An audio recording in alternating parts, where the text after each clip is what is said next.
40% ang mga proyekto na hindi flood control. Pero pag flood control, 60% nang napupunta sa kanila. Pinaghahatian naman.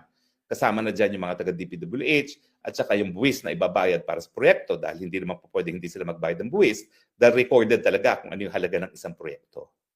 So tama ba yun?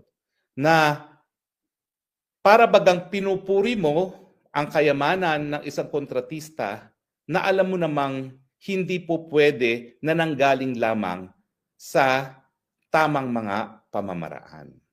At tingin ko, diyan may bukol si Julius Babaw at si Corina. Sabihin na natin na hindi sila nagdedesisyon kung sino ang ipipicture at yan ay desisyon ng kanilang segment producer. Ang punto, bakit ka naman pumayag na ipicture?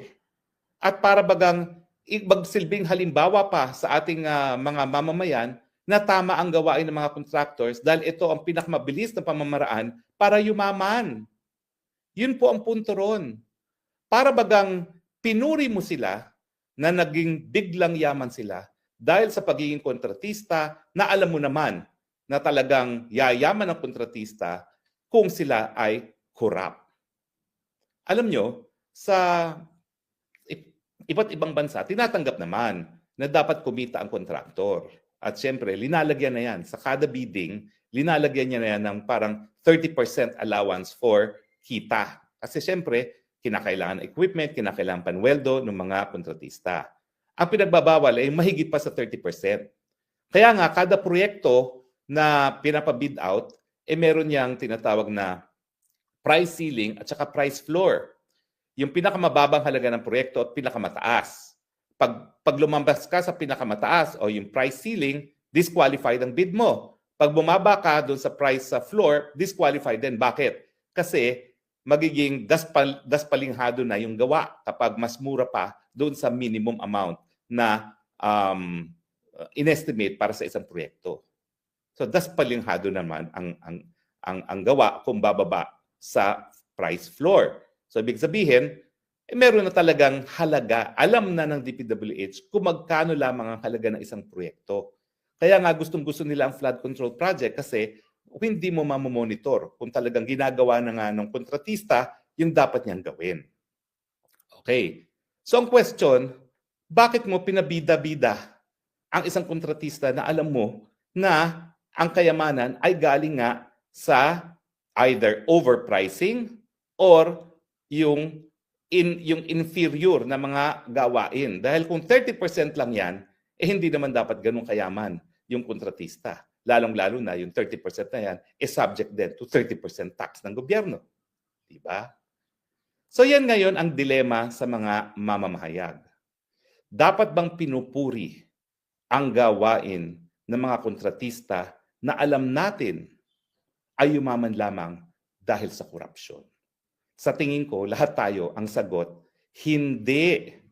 Dahil ang media dapat pinupuri yung mga tama ang gawain, hindi yung mga kriminal na gawain, gaya ng mga kurapot na kontratista na nakikipagkonsabahan sa mga kurapot na mga senatongs at congressman.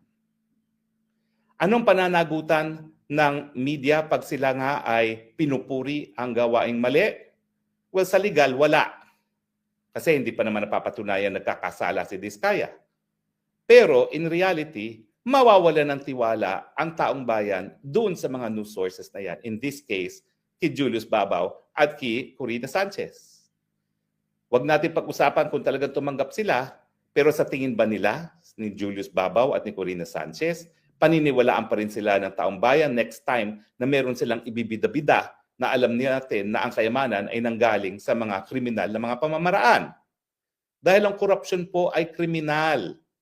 Hindi ibig sabihin na palibasa tinatawag nating SOP yan, Standard Operating Procedure, dapat na nating tanggapin. Nagagalit ngayon ng taong bayan, not necessarily dahil doon sa 10 million na binayad sa kanila, di umano, nagagalit ang taong bayan dahil pinuri ang gawaing mali at yan yung pagkakakitaan ang mga proyekto ng gobyerno. Makakabawi ba sila? Well, unang-una tingin ko, maapektuhan yung mga manunood sa kanila dahil mababawasan yung hanay ng naniniwala sa kanila. Now, in that sense, wala pong pagkakaiba yan sa mga ordinaryong vloggers. Dahil kapag ang vlogger ay palaging fake news, wala namang makikinig na sa kanya.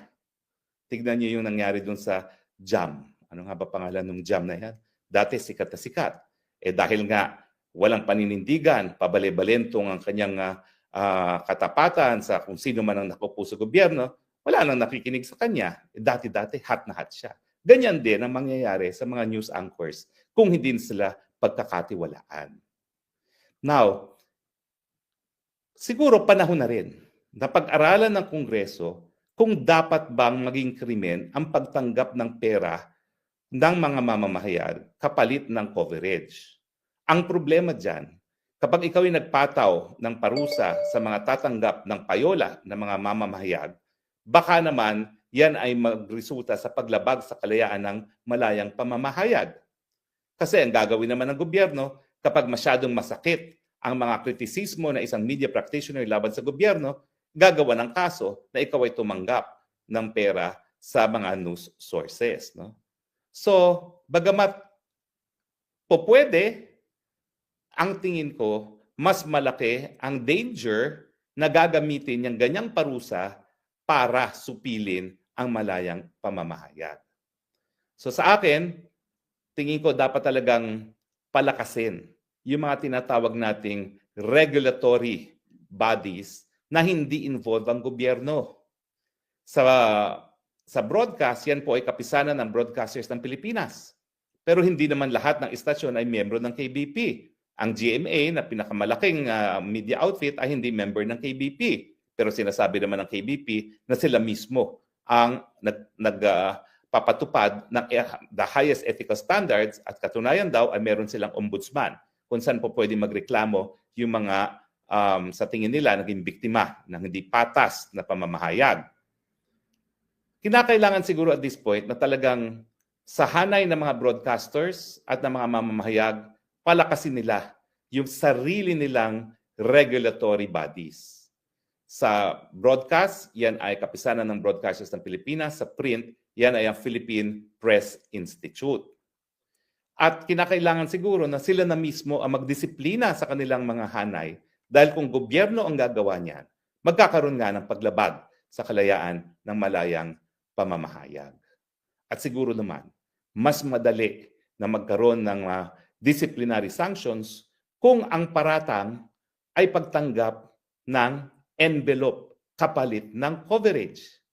Kasi ang problema dun sa paggamit talaga ng mga sanctions sa fake news, well, ang hirap dyan, sino maghuhusga kung anong fake news at hindi, di ba?